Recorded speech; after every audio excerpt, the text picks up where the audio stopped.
नमस्कार, मैं एनके सिंह। अगले कुछ घंटे बेहद खतरनाक, बेहद चिंताजनक होने जा रहे हैं ईरान को लेके, दुनिया को लेके और सच पूछिए तो लगभग शांति को लेके देश और दुनिया की। ये वजह क्या है? अगले कुछ घंटे क्यों इम्पोर्टेंट है? ट्रंप ने जब सिचुएशन रूम से निकले, तो उन्होंने एक अजीब बात कही। जब रिपोर्टर ने उनसे पूछा कि आपके दिमाग में है क्या? क्योंकि सिचुएशन रूम वो रूम होता है जहां पे नेशनल सिक्योरिटी काउंसिल मिलती है और फाइनल डिसीजन चीजों पे लिया जाता है। तो ट्रंप से पूछा गया कि आपके दिमाग में आखिर है क्या? तो उन्होंने कहा कि नोबडी नोज, ये कोई नहीं जान सकता कि मेरे दिमाग में क्या है, और मैं फैसले अंतिम 1 सेकंड में लेता हूं। पहला तो ये। दूसरा, जब उनसे पूछा गया कि नहीं, क्या ईरान पे आप हमला कर सकते हैं, अमेरिका एक्टिवली इन्वॉल्व हो सकता है, तो ट्रंप का कहना था मे बी और मे नॉट बी, कर भी सकते हैं, नहीं भी कर सकते। ये अंतर कैसे आया? यहां तक कि वो ये वही ट्रंप है जिन्होंने कहा था कि ईरान तेहरान के लोग छोड़ दे जगह। ये वही ट्रंप है जिन्होंने धमकी दी थी वहां के सुप्रीम लीडर खामनेनी को कि अगर आपने माफी नहीं मांगी तो बहुत बर्बादी होने जा रही है। और खबर यह है कि वो अपना बॉम्बर, जो सबसे बड़ा बॉम्बर है, उसको लेके आ रहे हैं, 2B बॉम्बर जिसको कहते हैं, और उससे जो दागेंगे वो GBU, जो एक बॉम्ब है, जो सबसे बड़ा बॉम्ब है अमेरिका का, वो लेके आए हैं। लेकिन अचानक ये परिवर्तन कैसे हुआ कि मे बी और मे नॉट बी, हम कर भी सकते, एक्टिवली पार्टिसिपेट कर भी सकते हैं युद्ध में, नहीं भी कर सकते। ट्रंप के बारे में किसी को सच बात है कि समझना मुश्किल है, लेकिन यहां पे एक चीज है। जब खामनेनी ने यह धमकी दी कि तुम ईरान को नहीं जानते हो, तुम ईरान की हिस्ट्री पढ़ लो, ईरान को समझ लो, ये धमकी की भाषा हमें नहीं कोई देता है। और हकीकत यह है कि तुम अगर कुछ करते हो तो जो लॉस होगा, तुम्हारा नुकसान जो होगा, वो इररिपेरेबल होगा। मतलब कि इसको तुम भरपाई नहीं कर पाओगे। ये सेंटेंस जो एक छोटा सा है, इट विल कॉज इररिपेरेबल लॉस, ये अमेरिका के लिए एक थोड़ा दहशत भरा था। दहशत इसलिए नहीं कि अमेरिका का कुछ हो जाएगा। अमेरिका की सेनाएं, अमेरिका के बेसेस, डियागो गार्सिया से लेकर सभी जगह जो गल्फ कंट्रीज हैं, उनमें बेसेस हैं, और उसमें 40,000 सैनिक हैं इनके, और हथियार हैं। तो अगर ये इररेपरेबल की बात है, तो सीधी सी बात है कि हम इंस्टॉलेशंस पे तुम्हारे भी हमला करेंगे। और ये बात छुपी नहीं है कि ईरान को लेके अब ये किसी के पास वो कंफ्यूजन नहीं है कि जो ईरान 83.7% तक संवर्धन यूरेनियम का कर सकता है, यानी वेपन ग्रेड का बना सकता है, वो बैठ के वहां पे भजन नहीं कर रहा होगा। ये बात कोई कॉमन सेंस से समझ सकता है कि अगर ईरान ने, और ये एआई की रिपोर्ट है, इंटरनेशनल एटॉमिक एनर्जी कमीशन की, एजेंसी की, ये रिपोर्ट है कि सितंबर 2023 में ईरान ने अपने फर्दू इंस्टॉलेशन पे, जो इनके वो हैं सेंट्रीफ्यूज मशीन्स हैं, उसमें इन्होंने यूरेनियम का इन्रिचमेंट हासिल कर लिया था 83.7%। 90% में वो बम बनते हैं। हकीकत यह है कि ईरान वहां पे रुका नहीं था, और यह भी हकीकत है कि अगर वो 83% और 90% बना चुका है, तो आपके बम का, आपके मिसाइल का इंतजार नहीं कर रहा होगा। ये बात अमेरिका को बहुत ही क्लियर समझ में आ गई है कि इररिपेरेबल लॉस जो होगा, जिसकी भरपाई आप नहीं कर पाएंगे, ये शब्द आया कैसे?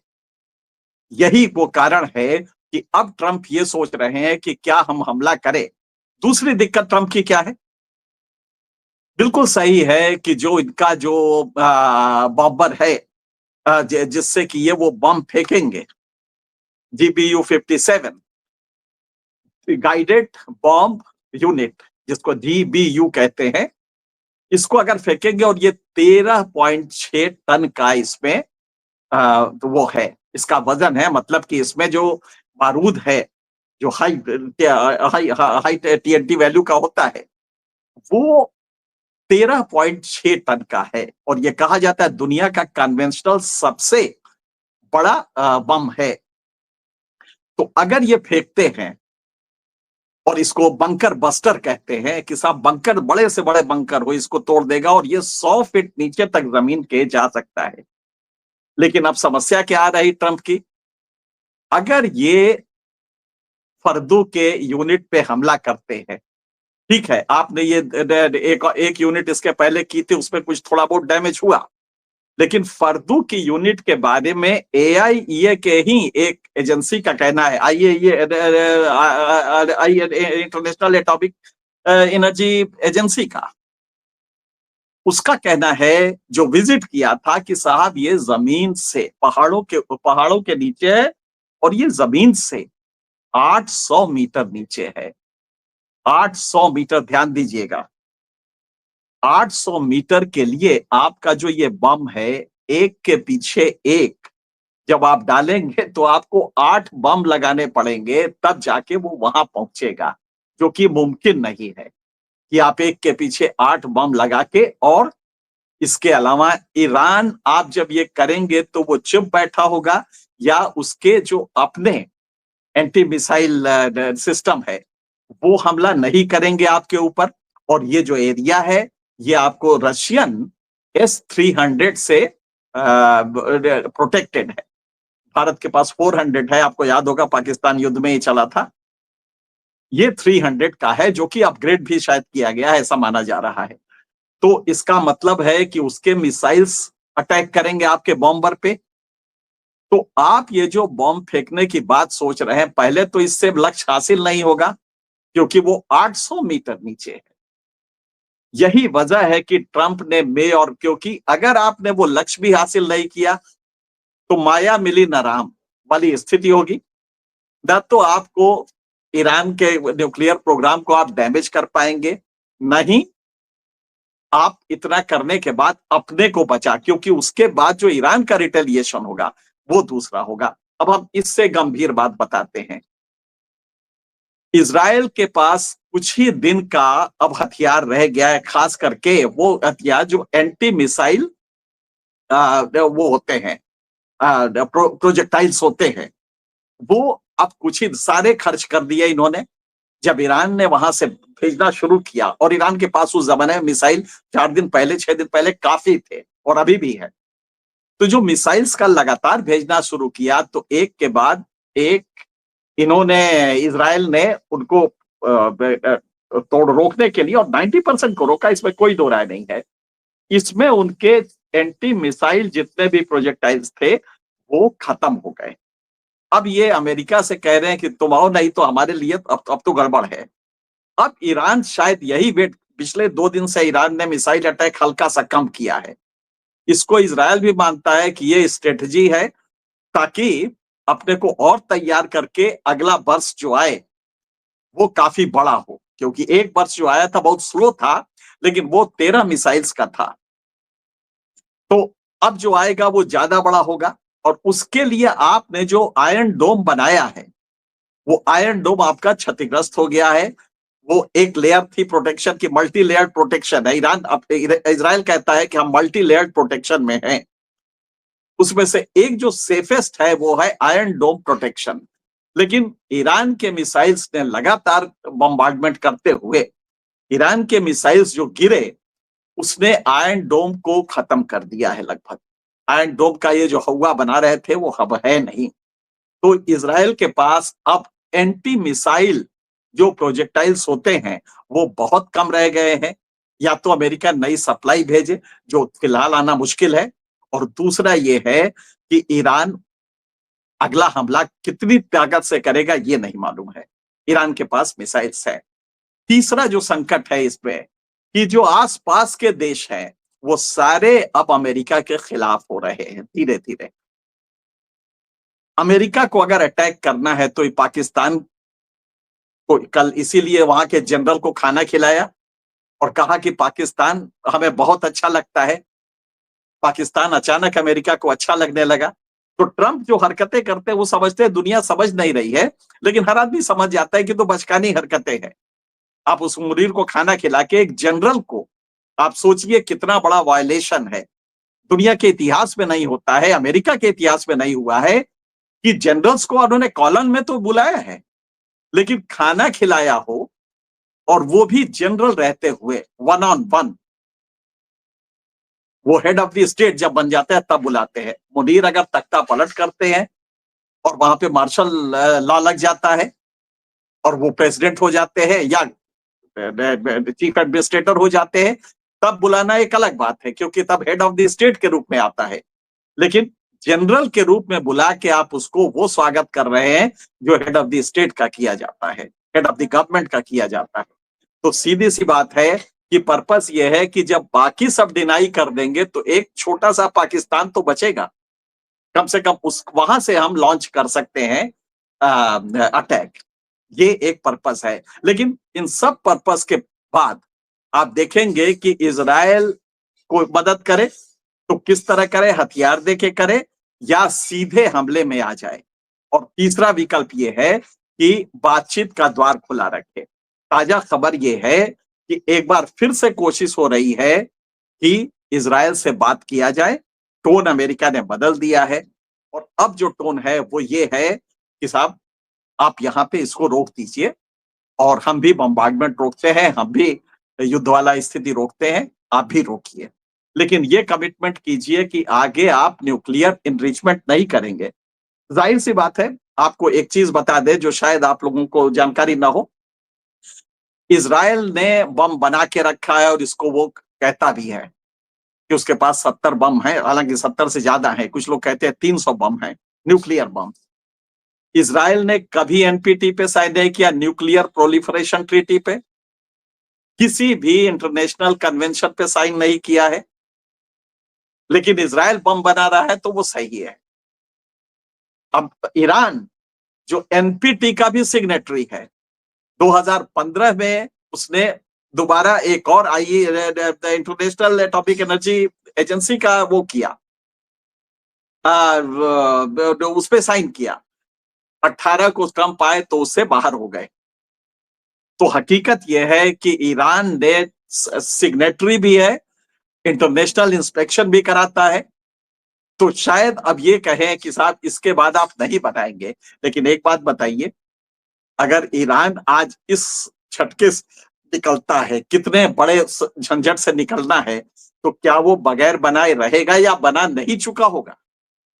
वो उसकी अकल क्या घास खाने बैठी है कि इजराइल रोज, और इजराइल का ये पहला हमला नहीं है। आपको याद होगा कि इजराइल इसके पहले 2 बार हमला कर चुका है, और 2 बार, एक बार साइबर हमला किया था और 2 बार हथियारों से किया था, सीरिया पे और ईरान पे, जिसमें अमेरिका मददगार था। उसके बाद साइबर हमला जब हुआ, उसके बाद से ईरान ने आज दुनिया की जो 3-4 साइबर की बेस्ट प्रोटेक्शन है वो ईरान के पास है। और इतनी ताकत है कि ईरान अगर चाहे तो अमेरिकन जो वहां पे वारप्लेन फ्लाई कर रहे हैं उनको जाम करने की हैसियत रखता है, क्योंकि उसका साइबर सिस्टम बेहद अच्छा है। और ये बात दुनिया के सारे जो डिफेंस इंटेलिजेंस के लोग हैं वो जानते हैं कि उसका साइबर सिस्टम बेहद स्ट्रांग उस झटके के बाद हो गया। तो ईरान इतने दिनों न्यूक्लियर इनरिचमेंट कर रहा है, और ये आज से नहीं कर रहा है। हकीकत ये 2003 में इनका पहला आया था, 2003 में उसने डिक्लेयर किया था, आया तो उसके पहले था। उसके बाद 2010 में फ्रांस ने कहा कि हाँ साहब इनका एक और भी है, और पता चला है उसके डॉक्यूमेंट्स इजराइल ने चुरा लिए थे और कहा कि साहब यहाँ पे कर रहे हैं। तो जो 15 साल से बना रहा है, फर्दों में इनरिचमेंट कर रहा है, वो क्या यहीं पे आके रुका होगा कि नहीं साहब हम सिर्फ बिजली पैदा करेंगे? क्योंकि उसके लिए यूरेनियम की सप्लाई एक दूसरी यूनिट है उससे होती है, और उससे जब यूरेनियम हेक्साफ्लोराइड के रूप में यहाँ पे सप्लाई किया जाता है, उससे फ्यूजन रिएक्शन से, जो कि आपके उसमें होता है, सेंट्रीफ्यूज में होता है, सेंट्रीफ्यूज में करके वो वेपन ग्रेड बना सकते हैं। वो उस एनर्जी को जो फ्यूजन से होती है, फ्यूजन से होती है रिएक्शन, उससे जो एनर्जी लिबरेट होती है उसको हम पंप के रूप में कन्वर्ट कर सकते हैं, बिजली उससे पैदा कर सकते हैं, दोनों तरीके हैं क्योंकि वो एनर्जी है, आप जैसे चाहे लें। तो क्या ईरान ने ये काम नहीं किया होगा? ईरान अभी तक बैठा होगा?